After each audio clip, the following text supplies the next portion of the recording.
What's up, nerds and gamers? I'm Smatherenielson of Cinders of Hope. I wanted to talk about one big thing that has become a very powerful issue in the console gaming space. Today, I'm going to talk to you how Xbox ruined console gaming. Now, I like Xbox. I grew up on the 360, and the 360 had a feature that kills and ruins trying to play games and locks you out of possibly an entire game just because you don't have it. What am I talking about? Online subscriptions. Yep, that's right. I'm finally doing it. I'm making this video. I'm making the video. I always preach about it in my videos when I talk about, oh, I want to play Battlefield 6. Oh no, I have to pay for PS Piss. Or I want to play Helldivers. Nope, gotta pay for this. Oh, I want to go play this Xbox exclusive game. Nope, gotta pay for this extra subscription. It all started with Xbox Live. So picture this. We're back in 2007. The Xbox 360 just released. What happened then? Well, you may be wondering, well, what happened? Simple. Well, I think the original 360 released in 2005. Then the remake model that didn't have the red ring released in 2007. Or fixed the red ring issue.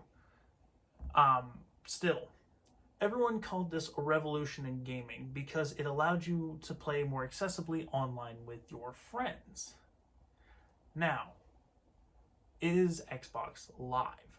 Now, online play, I'm going to say this now, there's a lot of fanboys out there, are defenders of this concept, that say, oh, well, they can't afford the structure or the hardware or the capabilities. All the structure, the hardware, and the platform you need for all this online play stuff, internet connection.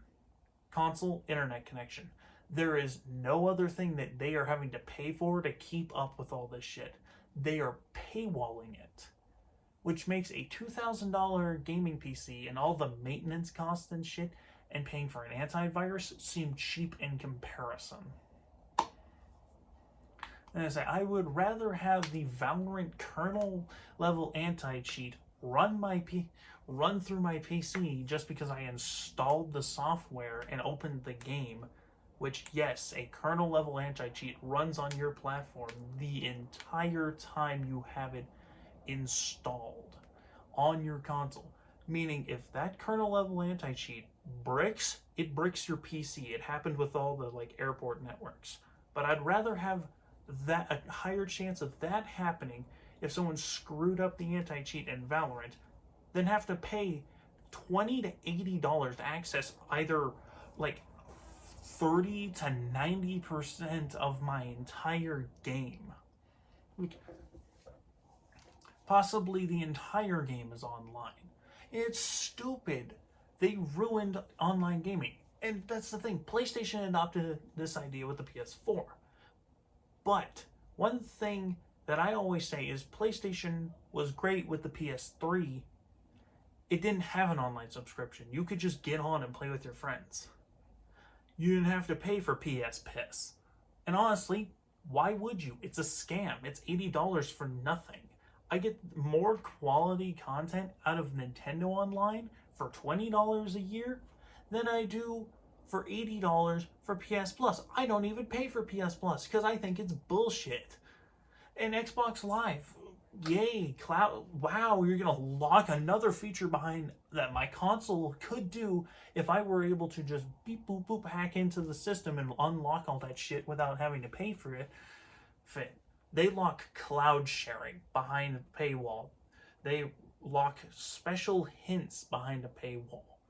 They lock online play access behind a paywall. And then they're like, oh, we'll sprinkle in a couple of new features and pretend like nothing's happening.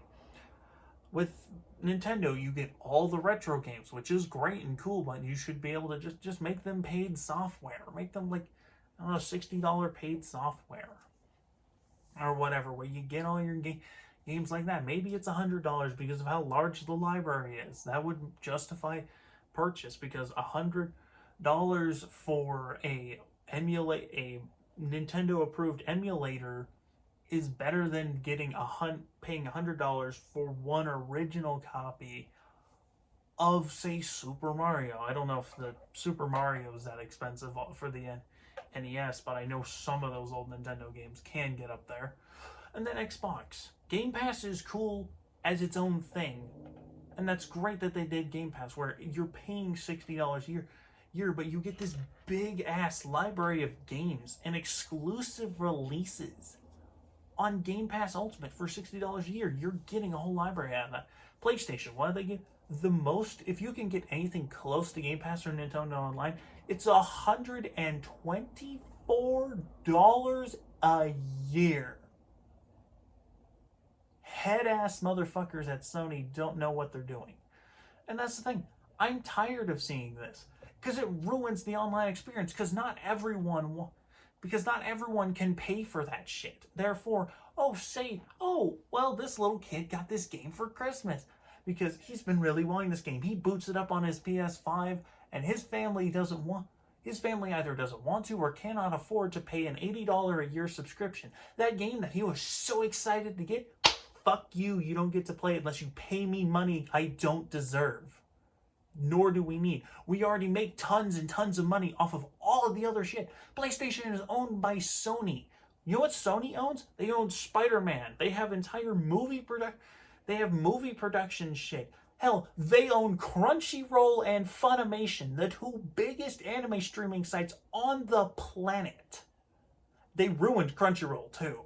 Oh my god, dude. The free-to-watch anime where it's like, if the anime is older than X amount of years, the whole thing's free to watch, and we rotate it, so it's like, but paid subscribers get to watch this after X amount of time, and then these anime come out for the free-to-watch users.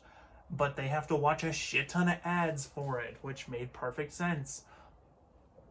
The point being is the creation of Xbox Live ruined online console play for the rest of the gaming community. I don't know how to start one of those fancy polls like Stop Killing Games, but we really should have included, why do I do the weird hand thing? We really should have included on the Stop Killing Games initiative online subscriptions. Because way to go, you killed a good portion of the people that would have been interested in this game because you locked it behind an extra paywall. We should not have to be paywalled for something we just spent $20 to $70 on. A single game usually is around $60, $70 at the newest. And I'm mostly doing this because I'm finally getting around to it, but I want to play Helldivers. It came to Xbox. There's more players than ever. I have a PlayStation, so I could have played this a long time ago, but I didn't have the money. I'm not a multi-billionaire that can just shovel out $80 a year. Like, yeah, here you go, Sony. Here's I bought your $500 console. I bought your $40 game, and just because I wanted the extra special cherry on top, I paid. I didn't just buy your $40 game. I'm gonna actually play it because I'm gonna be a shill little bitch and pay $80 for fucking nothing. But online play. The rest of that shit, cloud sharing should have been put on my console, but yeah, I guess I'll pay for it. The 3 free games that are usually dog shit, The Last of Us, like, most of the time it's dog shit I've never heard of, God of War or The Last of Us, maybe Bloodborne if you're lucky. Also, stop remaking The Last of Us. No one cares, it's overrated. There's my hot take of the day. Have a good one. Remember, Xbox ruined online gaming, but they've got better prices, but they still ruined online play for console players. Remember that next time when you boot up Halo. Have a good one.